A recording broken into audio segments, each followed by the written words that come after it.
got a screen right here. Okay, so you all should be able to see the screen here. This is the last part of the chapter that we needed to cover here today. So when we left off on we left off on the lobbyists, right? So let's also do a little bit of a recap here in terms of, I guess we can kind of, I know we kind of finished this one a little bit quickly, so let's kind of do just a little quick recap in terms of what we left off on last time here. So keep in mind, everyone, that when it comes to interest groups, remember that interest groups, of course, they have the right to organize and they have the right to advocate for the issues that are important to them, because we see it in our First Amendment rights, the right to petition our government, to peacefully assemble. All of this has been defined as a means through which people can form these groups and try to advocate for policy changes, right? Keep in mind, remember we talked last time about how there's strength in numbers and how it makes trying to advocate for political issues easier if you're able to, form groups this way, right? It does make it a lot easier as opposed to doing it on your own, right? So do keep in mind, of course, that, like we said, interest groups, they want the policy that's beneficial to them. These groups, they have their own issues that they are concerned about. And so this interest groups allows for like-minded individuals to band together and to seek those, those recommendations, those, the ways that they want for those issues to be, to be handled. They do so together. So you get a lot of people who have similar views. You get them together, and they're able to form these groups, right? So just keep that in mind, right? And so when it comes to, we talked last time about how these, the policymakers benefit from developing relationships with these interest groups, because you can't just shut these people away, right? These groups can be very powerful because of the large numbers that they have. Some of these groups, like we talked about, like the AARP, NRA, they can, their membership can range in the the hundreds of thousands, even into like the small millions. So that's a large group of people that you can't just completely ignore, right? So you have to try to, you definitely have to try to hear them out. And you also have to keep in mind that a lot of these groups have a lot of money. And as we talked about before, that, when it comes to elections, that elections definitely require a lot of money. So it's not a surprise that you're going to see that, as we'll talk about here towards, as we finish up this chapter, but a lot of these interest groups definitely do, that they're able to get involved in the political process also with the money that they raise, right? So interest groups can do the following for policymakers. They can raise money for them, raise money for their reelection campaigns, supply votes by getting their members to, rallying their members to vote for certain candidates that they feel are going to be friendly to the interest groups' causes, publicize issues. Of course, as we mentioned, that because these groups have a lot of money, they're able to use that money to, buy television ads, radio ads, as well as, ads over the internet now, and get those messages out to the public here. And like we also talked about last time, that they also engage in research and education programs, that a lot of these interest groups, they will engage in their own research, or they'll, some of them have what are called think tanks. They, these of course are like research institutions that try to, conduct research on certain political issues and try to solve certain political problems here. I remember we talked about how the last time we talked about the data has to be sound, but you also have to keep in mind that they do have an agenda, which they have the right to do so, right? And so there's also single issue versus multi-issue groups. The two groups that I mentioned right now, the NRA would be a good example of a single issue group where their main focus is pretty much just on, the constitutional rights under the Second Amendment and protecting those. Whereas with AARP, they could be more of a multi-issue interest group, because while they service one group of people, senior citizens, not every senior citizen is going to have the same exact issues that they're going to be concerned about, right? Because we've got, people, different, because the senior citizen group is very diverse, right? Because you've got, people of different races, ethnicities, genders, they're all bound together because of their age. That's what makes them that's what brings them together under within AARP. But because it's such a diverse group, you're going to see that they're going to focus on different issues, right? When it comes to healthcare, that's of course a big issue for elderly people because elderly people, unfortunately, they are more prone to illness and sickness and disease because they're older. But of course, there's other issues like when it comes to like Social Security and is that going to be solvent for because like I said, for a lot of people, like my grandmother, that's the only amount of money that she's able to get in to be able to be able to keep living her life.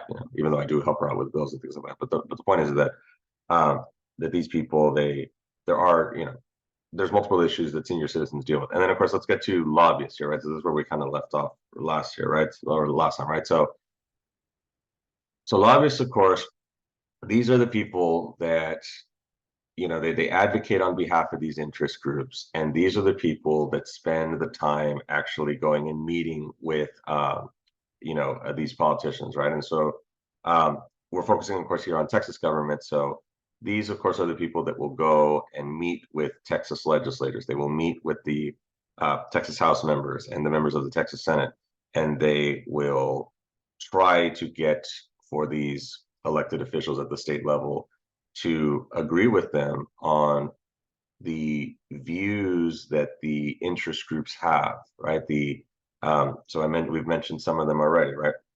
The NRA definitely is going to hire lobbyists to go and try to make that case, for what the NRA stands for, right? When it comes to the Second Amendment, and how the NRA views that, right? So that's basically what a lobbyist is that these are paid employees of these organizations, and they go and they're trying to advocate for their issues. And in some cases, they can do so, pretty aggressively and assertively, right? Like I said, I'm going to upload I'm going to send you all a link to the Jack Abramoff video that I definitely want you all to take a look at. It's a good 60 minutes video, and it talks more in detail about what lobbyists do in terms of the tactics that they use and how they're able to use their influence to be able to try to win over these legislators, right? And we talked about how that now this happened in Washington, right? So this was lobbying that was happening in at the federal level in Washington, D.C. But it also happens down at the state level as well. And I mentioned the last time that at the state level, it's even more difficult to try to regulate this because the legislators are a little bit more susceptible because they're not as financially secure as as members of Congress. We'll talk later on when we get to the legislative chapter next time. That the legislators don't make very much money at all here. So let's continue, right? So getting access to policymakers, right? So in order to get access to policymakers, lobbyists need to entertain them, right? So think of this as kind of like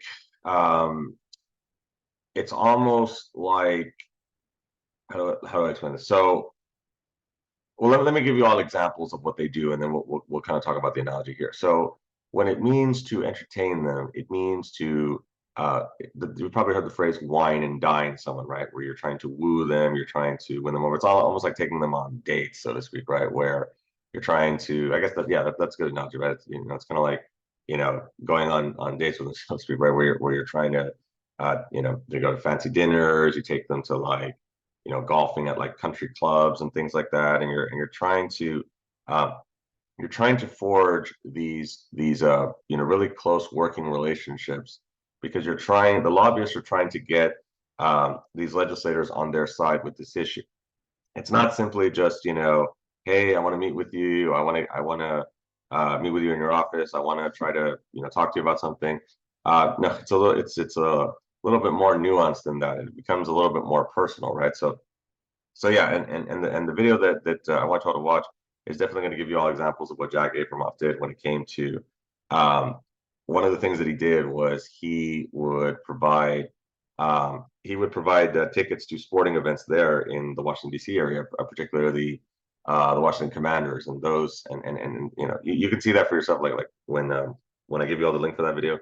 Definitely see some of the tactics that Jack Abramoff used to try to win over these members of Congress, right? Another one was Another one was taking them to expensive golf trips, like in England and all that stuff. Really really outlandish stuff. So at the state level, it's probably not as outlandish as that.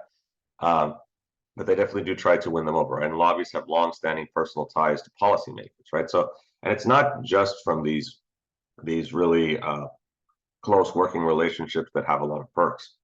The revolving door talks about this, right? Where um, in a lot of cases, these current lobbyists that are working together with the Texas legislators, um, a good portion of these lobbyists are former legislators themselves. They're all former colleagues, so they used to serve in the legislature, and then they went to go work, at these lobbying firms and work for these organizations, right? So because of that, because of those close working relationships and those previous professional relationships that they used to have together in the legislature, this creates a situation where they all know each other, and that can make things a lot easier for the lobbyists to be able to um, for them to be able to accomplish their goals, right? And so access can also come from building support for an issue among their constituents, right? Um, so of course you have those personal connections that these lobbyists can forge, but also the access can also come in terms of access to the legislators. It can come from building this base of your supporters, especially for these really really important issues that a lot of people tend to value, right? The Second Amendment is something that's very important to a lot of people, especially like in a very gun-friendly state like Texas. So you can't, like I said, you can't just ignore these people, even if, and as I said before, right, if you're going to be a legislator, you have to understand that where these people are coming from, right? Uh, you have to understand that they have the right to speak to you and they have the right to meet with you. At the same time, of course, you also have to understand that they have an agenda, right? They have their views, they have their very strong views. I mean, strong enough views if they're going to want to meet with you. So you have to take that all into consideration when you decide ultimately, what you're going to do with these lobbyists and these interest groups. So you do have to definitely keep that in mind, right? So let's talk about the revolving door here really quickly. So the revolving door is this involves a company to employ a former legislator as a lobbyist, like I was talking about, right? That these lobbyists can be former legislators, and it happens probably more often that you might think, because so just kind of think about this for a bit. So if you served in the Texas legislature, that's some pretty good experience. Certainly better experience than I can say. If let's say I wanted to go and work for one of these, whether it's a nonprofit or one of these companies that wants to spend money on lobbying for their interests, because it's not just for nonprofits. It's also like these really lucrative industries like the oil and gas industry, especially in Texas, right? I mean, that's one of the most lucrative businesses in the entire state. So they have the money to be able to employ lobbyists to go to Austin and try to advocate for their industry, right? And like I said, they have all the right to do so. And you also have to understand that they'd be stupid not to do this, right? They definitely want to try to um, maximize their profits. They want for their industry to be as vibrant and robust as possible. So it makes sense that they would definitely want to try to advocate. And of course, and like I said, you've got all these different fields that are advocating, right? So like educators too, like you've got groups like the American Federation of Teachers, right? So they also are advocating for their specific issues, right? So all these different fields and industries, they're able to hire these lobbyists, to go and try to advocate, for their side, so to speak. Now, of course, the problem is that they're not all going to agree, right? They're going to be competing against each other, and so it depends on how the legislators ultimately vote on this. And then, of course, some people might say, well, is it as straightforward as just making a rational decision based on political principles, or does the money also impact, right? So that's kind of where people kind of get a negative viewpoint of lobbying. But in terms of lobbying, you know, lobbying itself, it's not necessarily something that should be looked at negatively. It might be the tactics that are used that might be looked at as negatively, but not necessarily the lobbying itself. Okay, but like I said, so because these people have really really impeccable experience, serving in the legislature, that's going to make them very very attractive to go and work for these for these organizations and these industries. and try to advocate on their behalf as a lobbyist. And so like I said, the revolving door involves this situation where you've got people that used to work in the legislature or used to serve in the legislature. Now they're working for these, for these lobbying firms. This can also benefit from the relationships the person has and the knowledge of how the system works. So yeah, like I was saying right now, those close working relationships that these former legislators have in terms of now working as a lobbyist, that is invaluable, right? Because these people, you've worked with these people. In some cases it could be for several years. You may know these people for several years, and you may know the things they like and they don't like, right? This is inside information. Again, it's like if, let's say, you're going for a job interview, right? And let's say you've got two candidates. One of them has 10 years experience doing this similar type of work. The other candidate, they're just fresh out of college, and they know the material, right? They went to school for this, but have they actually demonstrated it out in the working world? So unless the person with experience just totally bombs it, they're probably going to go with the person with experience, right? Because they're less of a risk, because they can show that they've done this before. And so this is kind of like a similar situation where, because these lobbyists have worked in the legislature, they know how it works, they know the people in the system, it's going to be a much smoother transition for these people to then go become lobbyists, because they know each other, right? They know how they know like how the calendar works for when legislation gets to the floor. They know all the ins and outs and all that. They know the questions to ask because they've worked there. So that becomes a very invaluable experience that a lot of these former legislators can then translate to this new profession. And like I said, this profession can be very lucrative. Like I said, you'll see in that Jack Abramoff video that these lobbyists, they make millions of dollars at the in Washington. Maybe not so much in Texas, but it still is pretty lucrative anywhere you go. And like we said, and then former lobbyists can also be transition to become legislators, right? So the revolving door, it operates both ways, right? Where you can have people that used to be lobbyists, they can then become legislators and members of the Texas electorate here, right? So it becomes a situation where, because it says here down here that corruption is always a concern, right? So you could make an argument that because all these people know each other, it kind of blurs the lines between people in the legislature and then the lobbyists here. It kind of blurs the lines to where are the legislators going to be able to operate in good faith? Are they going to be able to make rational decisions based on whether the policy is sound or not? Or is it going to be more so because, well, they're my friends, so I kind of want to help them out, so to speak, right? Again, I'm not trying to shy away from the notion that corruption could definitely be a major concern. I mean, I think we all are smart enough and reasonable to know that that definitely does create a situation where there could be corruption, because all these people know each other, right? Well, let's talk about what lobbyists do with the access. So once they get their foot in the door, what do they do with this? How are they able to proceed? So they provide information. This is definitely one of the most important ways that lobbyists are able to get their influence within politics, right? Is to provide that information to legislators. Now, keep in mind that in Texas, access to information and access to research capabilities is not as stringent as what you might see at the federal level within Congress. And even then, it's not that much. Congress does not have as many resources as the private sector might. What I mean by this is that let's say you are on the fence about a certain bill that's working its way through the legislature. You're not really an expert in this field. Let's say your background is, I don't know, let's say your background is in business, but there's a bill having to do with, let's say there's a bill having to do with like the teacher retirement age, and whether they're going to get a pay raise. There's actually, I talked about how last week and then this week we have early voting for the Texas constitutional amendments.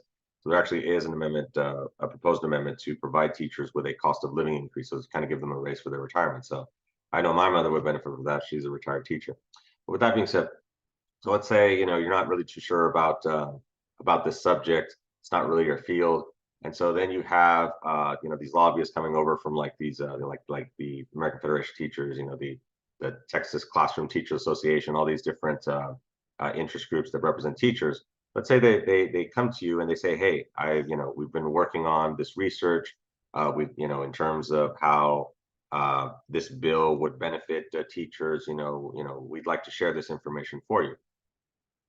So because you don't really know this area, and because it's hard for you to be able to find information on your own, and in some cases you might just, and especially in the Texas legislature, because of how short the session is, we'll talk about that next time here. Legislators don't have time to go and research all this stuff on their own. They're kind of looking for, like the cliff notes. They're kind of looking like for the summaries. They're kind of looking for the, and as someone who's very busy, I definitely can understand and sympathize where they're coming from when that happens. So, if let's say you're really busy and you don't have time to you don't have time to research on your own, you're going to take that research paper, right? That research publication that's given to you, and you're going to read it, and that's going to, potentially influence you, right? Lobbyists also can try to schedule presentations where they'll ask to, and this happens also like in meetings, where you've got people, presenters come in, like let's say they want to sell a product. So that happens pretty routinely. So let's say the lobbyists also want to set up a presentation, to try to convince you on the issues that they stand for, right? So this is definitely something that, so it's the uses of information and providing that information to legislators. That is a way for, for the lobbyists to be able to gain access and, well, to get access and then do something with that access and try to ultimately convince these legislators to support what it is that they're wanting to do. They may write bills that will be introduced. Now, this also happens more often than you think. That, again, because in the interest of time, we're going to talk about how in Texas, because they have the short biennial session, they got to go really quick. They may not have time to write the bills themselves. They might just, so these interest groups may have bills already ready to go, especially when you've got former legislators working for these lobbyists. They know how to write bills. They've done it before. In some cases they've done it for several years, so they're very good at it. So they know what to do. They know how to do it. They know how it's supposed to look. So yeah, I mean, that's definitely a very big advantage. So that's why a lot of these, that's why if you're a former Texas legislator, it's very lucrative to go work in politics as a lobbyist, because they're looking for that inside information. They want for people to know how to introduce a bill. How is it supposed to look? They want for people to be able to do that, because that's very specialized technical information that you really can only learn by being in the legislature. Like, I mean, we're going to talk about the legislature, but the book just gives a general overview, right? It's very difficult to be able to actually talk about, like, okay, like, the bill has to look like this, and it has to go, like I can tell you all the process, but just like with anything in life, there's also going to be like little quirks and different provisions in there that might not necessarily be how you might not necessarily get that in a general viewpoint, because every organization is going to have their own little quirks about how to do things, right? Every organization is different. And it can also arrange for testimony. This is what this is talking about here is not testimony like for like a criminal case, but testimony when it comes to like hearings, and because we'll talk about next time when we discuss the legislature. One of the sections within the chapter is going to be about how a bill becomes a law. So we are, at the state level, right? Even though the process is pretty much the same at the federal level as well. So we're going to talk about how that, towards the beginning of the process, that when a bill gets introduced and it goes to a specific committee, the committee will also seek testimony in terms of recommendations about the bill, right? They'll seek testimony from, experts in the field. Like, let's say they're going to be debating about a bill that's going to increase financial aid funding from the state, right? Because the federal government gives financial aid, but so does the state. The state also gives grants. So let's say they have a bill that's going to increase the grant allotments for people in, for students in Texas. So they would probably want to hear from like college presidents, college like financial aid directors. But they could also hear, for some of these other issues, right, that where interest groups are more involved. They could also hear from these people from these interest groups, and also the lobbyist can arrange for these people to be able to testify about that specific bill and give their thoughts on it and give their recommendations. And then again, like I said, if it's an area where these legislators do not have a lot of prior background knowledge, in a lot of cases, they'll just kind of go along with what the experts are saying, right? I mean, that seems reasonable, right? If you're not an expert, but this other person is, they're probably going to take what they have to say, more into consideration because they know about that subject more than you. So the lobbyists definitely have ways to be able to get their foot in the door, and because they know the system, it's going to be a lot easier for them to be able to get things done. So, as opposed to me, right? I mean, I know some of this stuff, but like I said, I've never served in the legislature. I've never really worked in it. So I wouldn't necessarily be the most qualified when it comes to knowing, okay, like, when are they going to meet here? How does this process usually go, right? Because remember, I said that every organization is going to be different in terms of how they do things. So, and then of course, once you're there, you get to know how it is. But that's why having that previous experience is really important. Okay, so who represents ordinary Texans? Now, big lobby spenders are not defending the interests of consumers, the environment, or human services. And I think this is definitely this is not a surprise, right? That when we look at some of these really large, humongous interest groups in terms of the not just the members that they have, but the money that comes in, because like I mentioned, interest groups can also be comprised of people from certain industries, especially very lucrative industries like the oil and gas industry. And so, yeah, they're going to look at lobbying as an investment. They're going to look at it as, okay, we want to keep maintaining these profit margins. So we're going to make this investment to hire these lobbyists and try to get for these, try to get them to try to get for the legislature to be very business friendly to us, right? So the business interests, they dominate, right? Because they've got more money. Also keep in mind that, and I think I've mentioned this before, right? That lobbyists, because this is their career, this is their job, this is what they do day in and day out, right? If I wanted to go do lobbying, I would have to do that on my own time, right? I would have to go and take time out of my busy schedule to go and do this myself. And we'll talk about this in the next slide, why this puts, kind of like the general public at a disadvantage when it comes to them being able to organize and to advocate for their government to do things, because they just don't have the time, the money, the resources, as opposed to the business interest, right? And they do spend a lot of money. Let's take a look at this here, right? So this chart here is discussing money that was made to the incumbents who are wanting to run for re-election within the Texas legislature, right? So look at so as we can see here in the Texas Senate, almost all of the incumbents, pretty much we're getting, almost all of the money here, right? The incumbents were getting almost all the money here, right? And the challengers were getting very, very little. It's a little bit more balanced in the House, but of course this makes sense because the House has a little bit more turnover.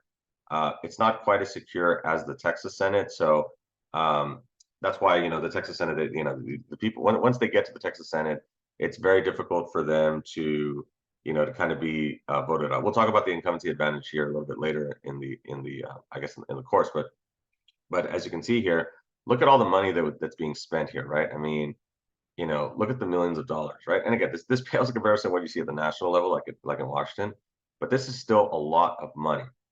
The Texas Senate is comprised of 31 members, so it's not quite $1 million per. I mean, if you could divide it, and of course that's provided if you divided it evenly. Some of these races are going to elicit more money than others, but so in some they can be over $1 million. And then in the Texas House, it's 150 members. So this is close to, let's see, it's about a little, almost 100 million, right? So this would be, I think it's what, like 90, something like 92 or something like that. So it's almost 100 million being spent here in the Texas House races in 2020. So it's a lot of money.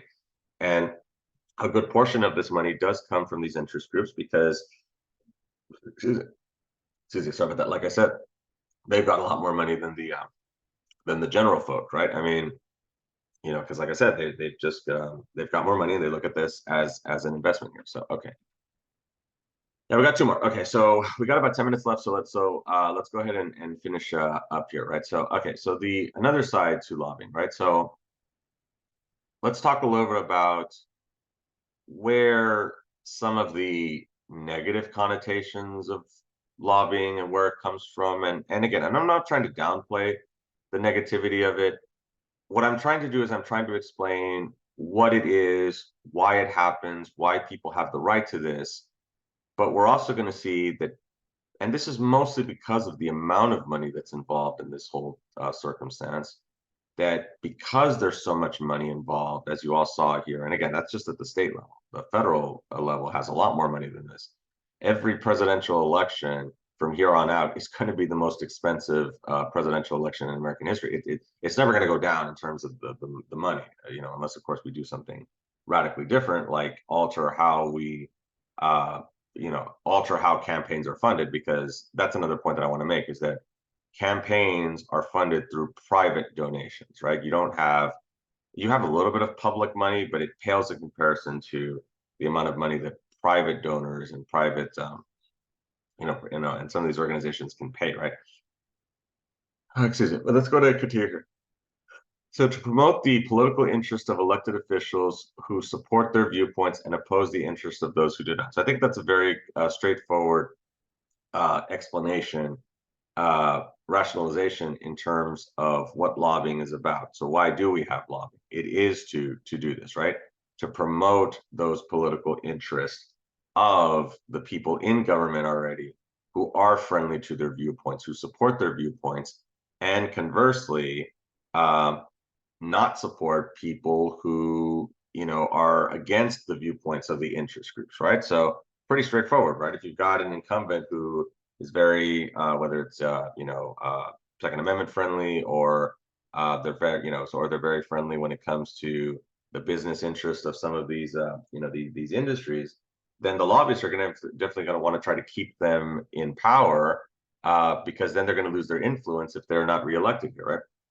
So this is one of the main ways that this is accomplished is through campaign contributions, right? So as I mentioned, right, that because campaigns in American politics are private donations, this allows for wealthier people to be able to contribute, as well as these organizations such as a PAC, which is a political action committee. They can give money directly to a candidate or engage in issue advocacy. Now, there are certain there are certain okay, let me explain what a PAC is, and then I'll explain that there are some differences here within these different types of PACs, right? So again, a PAC is a political action committee.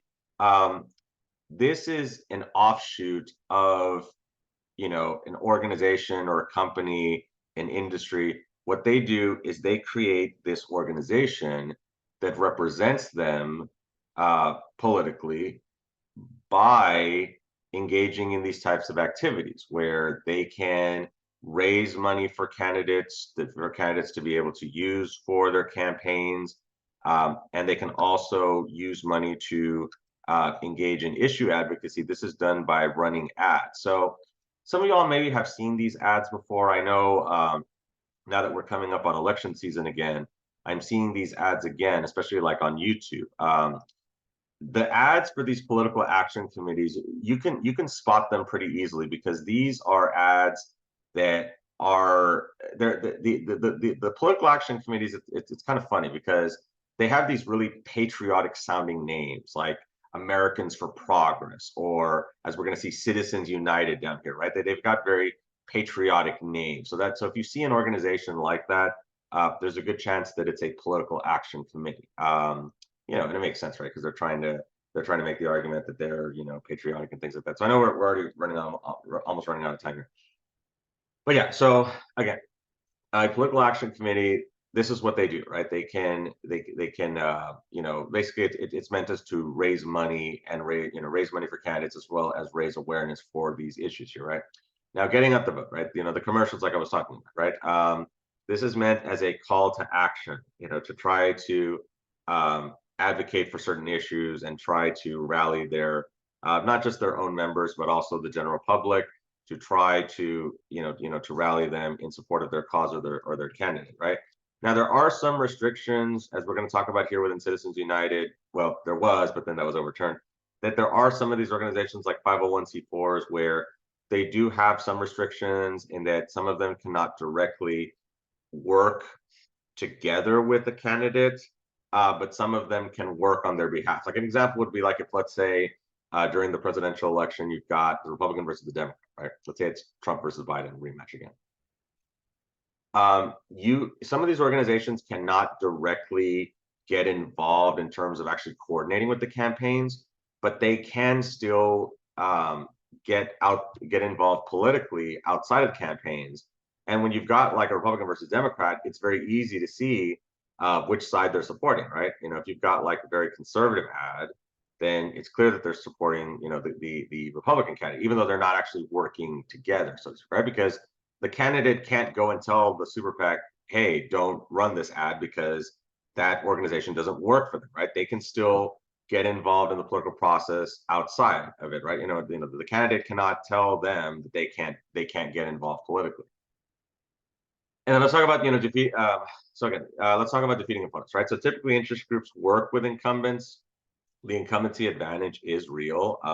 That's why incumbents are, reelected in some cases at over 90%, depending on what level of government you're looking at.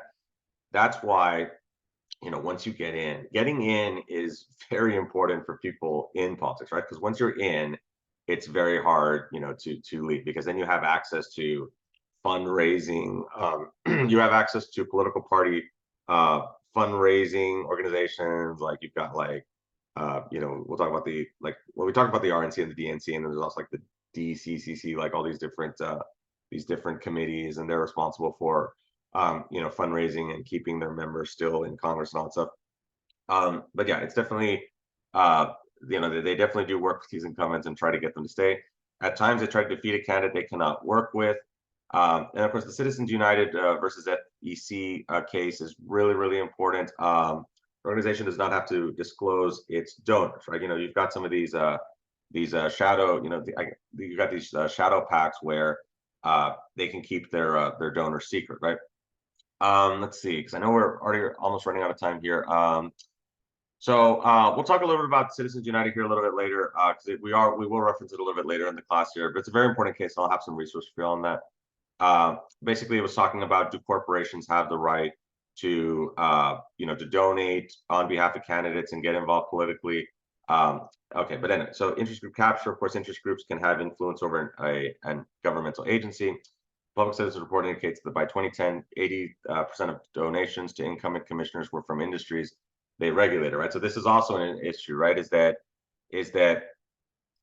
this is another major issue that goes back to the the revolving door, right? Is that you also have situations where you've got the people in the industries that are being regulated by government agencies, state government agencies. So what happens, right? When you've got people who are donating on behalf of Texas government, but the people who are donating are the ones that are from the industries that the state is supposed to be regulating. That's why you could make an argument that's a conflict of interest here. Problem is, few individuals are engaged in the neighborhood, in their community, or in politics, so lobbying is left to interest groups, which again makes a lot of sense, because again, people just aren't going to be able to get involved. Texas has the lowest level of voting participation. Reasons too busy, work conflicts with voting, not interested, believes vote does not matter, and so interest groups fill the void because you've got the public that is not as engaged here. Okay, so I think the bell already rang, right? So okay, so hold on, let me go ahead and stop the share here, and we'll stop here. Okay, everyone. So hold on, let me stop the. Okay.